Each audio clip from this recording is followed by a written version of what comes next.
Alors, ce DM numéro 12, j'ai un petit peu pris de temps pour vous proposer la correction et j'en suis désolé, mais ça devrait aller assez vite.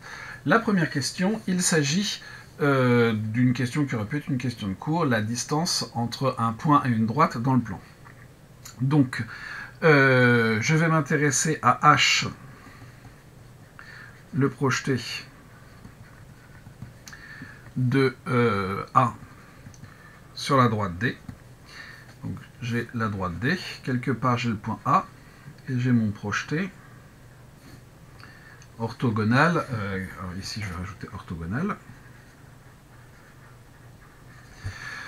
De A sur D. La distance que l'on recherche, la distance du point A à la droite D, c'est la distance AH, c'est-à-dire la norme du vecteur AH. Bon. Et là, pour démontrer ça, en fait, on peut se servir de ce que l'on a fait dans la géométrie dans l'espace et adapter le raisonnement. Donc je vais considérer n le vecteur A, B. Je vais plutôt pas dire soit, mais est normal à la droite D d'équation x plus y ax plus by plus c égale 0. Et donc, AH et n sont deux vecteurs collinaires. De même sens ou pas, ça on n'en sait rien.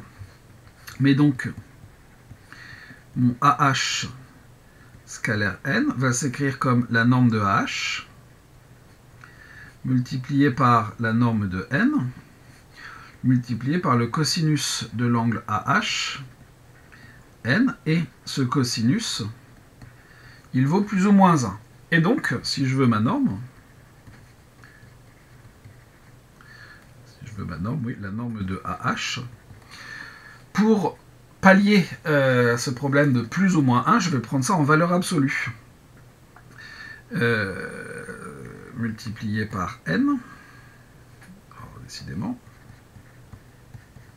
ça sera donc AH scalaire n en valeur absolue. Et donc, ce qui m'intéresse, c'est le produit scalaire AH n en valeur absolue divisé par la norme de n. Bon, ça, c'est une première étape dans mon raisonnement.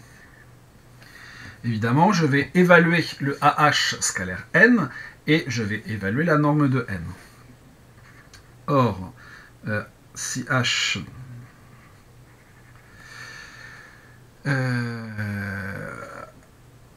et le projeté, H est le projeté, or H appartient à D, donc H, il va être du type x, y avec ax plus by plus c égale 0. Le vecteur AH est collinaire à n.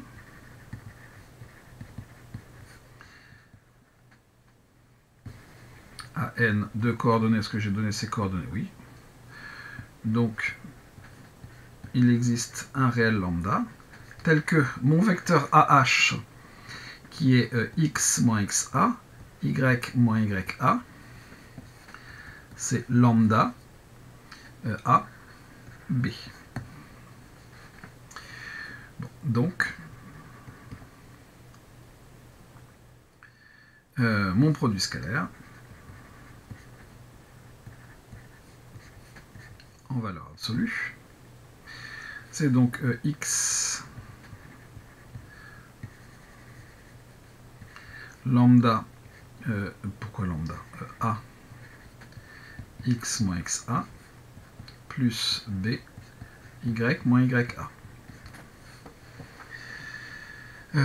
Est-ce qu'on a vraiment besoin de ça? Non, on ne va pas en avoir besoin. C'est-à-dire qu'on va avoir ax plus by moins axa plus bya. Or, ax plus by plus c égale 0, Donc ça, en fait, c'est égal à moins c.